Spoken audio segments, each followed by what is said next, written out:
Барлықтарыңызға сәлем достар. Бүгінгі видеода мен сіздерге алтында жалпы трейдингта қай уақытта сауда жасаған жақсы, сол жайлы айтқым келіпті. Өйткені өте көп сұрақтар келеді. Қай уақытта торговать ету керек деген сияқты да. И мен сіздерге Қазақстан уақытымен бәрін қазір реттеп беретін боламын. Трейдинг сайтына кірген кезде сіздерде оң жақ бұрышында мына жерде часовой пояс деген бар.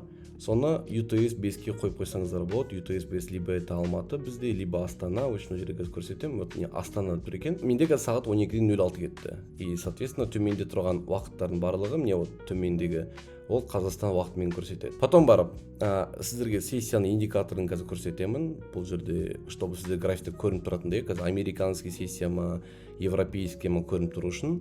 Но пока что айта кетейін. Жалпы рынок бізде ашылады таңғы сағат 4-те Қазақстан уақытымен. Это бізде азиатский сессия. Это Токио, Корея, сол жақтардың экономикасы активтің бағасына әсерін тигізеді. Потом сағат 12-де ол жабылады да, 12-де бізде ашылады обычно Франкфурт. То есть бұл Азия мен Европаның ортасындағы бір сағаттық демалыс деп ала берсек болады. То есть это мост, переход.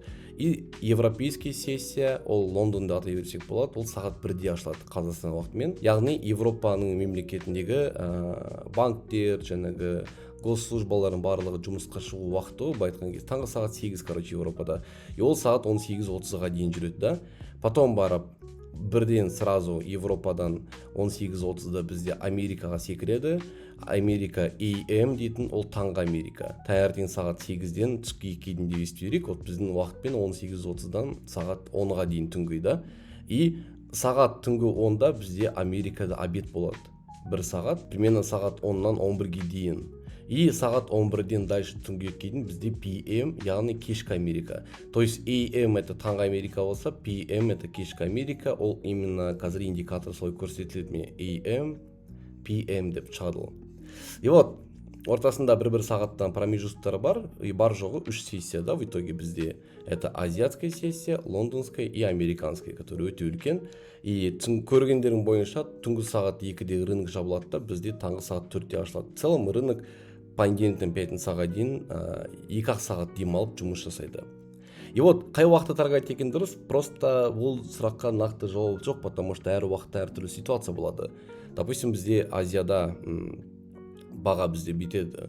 Мысалы үшін әдемілеп тұрып өседі, боковикке түседі, боковикте жүріп қалады. Боковиктің астында бізде ликвидность бар дейік. Сол мына жерде шешіледі де, и Лондонда қайта өсіп бастайды. Сол кезде если бізде төменгі уровеньда ложный пробитиясы болып қойса, ары қарата баға бізде Азияның үстінен бара алады деген сияқты.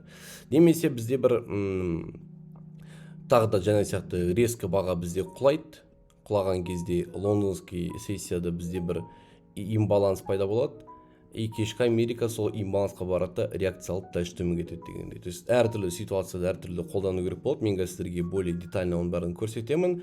Давайте қарастырайық. Вот, допустим, вот мына жерде алайық сіздермен. Что здесь произошло? Здесь произошло следующее. Азиатская сессия бізде ашылады. Ашылғаннан төмен қарата түседі.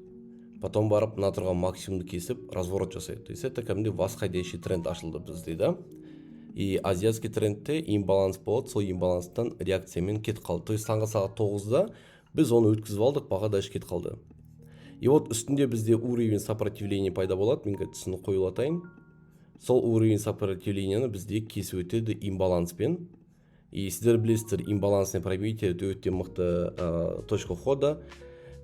Кесетте сағат 12 болады, 12-ден 1-ге дейін рынок өзімен өзі жүреді де, и Лондонда осы зона интересаға түсті.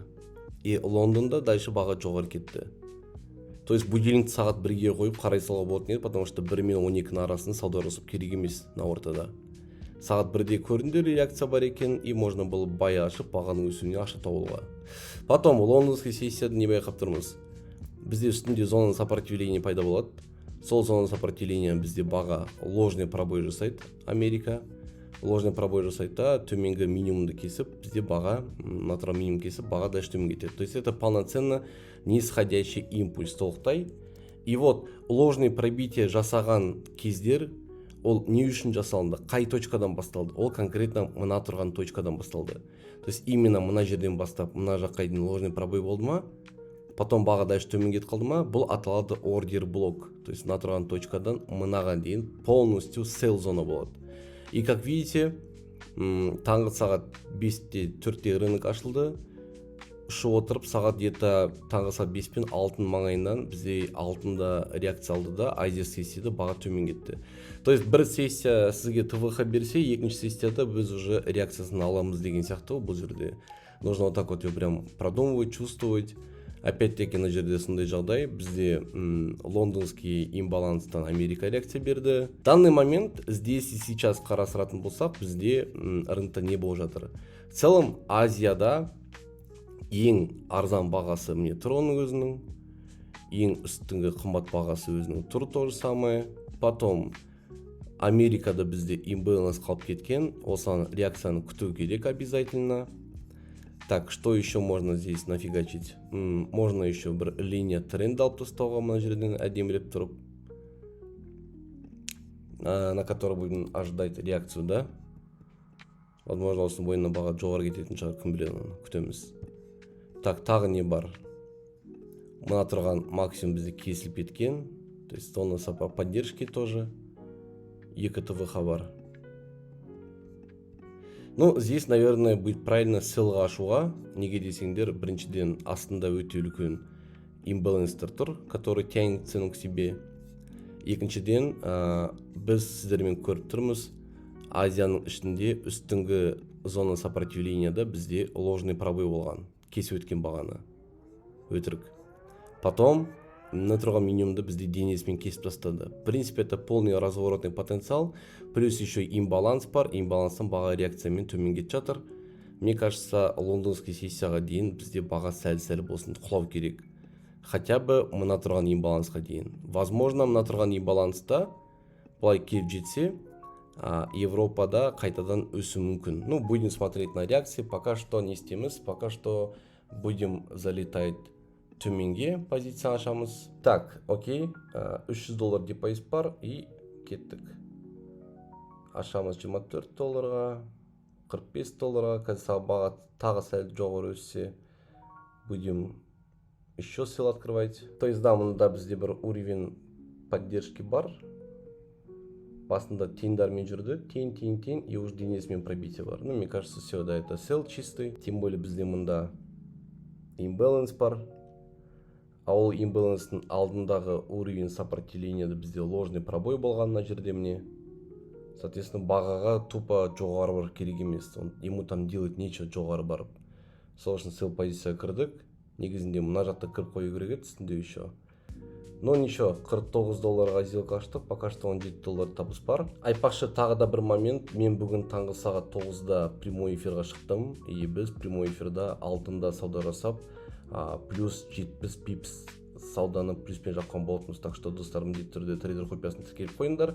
И плюс к этому ертең 26-сы мен вебинар жасаймын. Ол вебинар әдеттегідей презентациямен өтпейді.